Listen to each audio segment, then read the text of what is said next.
What's the funniest thing you've ever seen while deployed? Any good prank stories? Any good comedy things?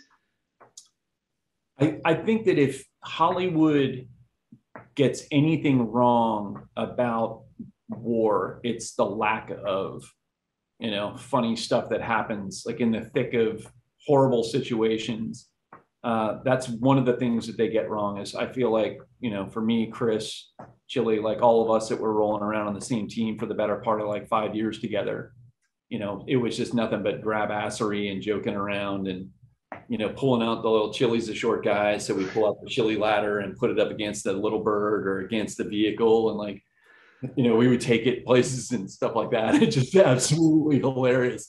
Um, yeah, there was, I think at some point it got written into Black Hawk Down. I can't remember, but there was like a donkey that was running around in the middle of the gunfight and like had a cart strapped to it. And it was like, you're like literally trading gunfire back and forth across the street, and it's like violence and chaos and all kinds of stuff. And like donkey just goes like running down the street by itself, and then it comes back and goes the other way, and you're like, dumb donkey, get out of here. At some point, the donkey got hit, but anyways, it's the other thing that Hollywood never gets right is like the surreal aspect of things, where I don't think that it's anything that you're seeing isn't realistic. It's more like your brain can't comprehend what it's perceiving.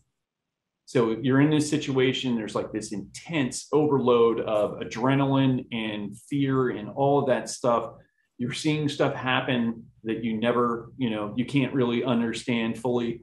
And these other things, whether it's angles, I know riding in a helicopter, as an example, when that thing banks to make a turn and you're sitting in the door, you can actually see like under the helicopter, the horizon on the other side. And there's a version of almost being upside down, looking under the helicopter at things that are on the other side.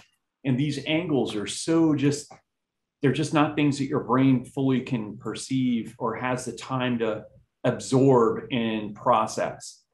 And so you're left with this feeling of, man, what the hell was that? And, it just, anyway,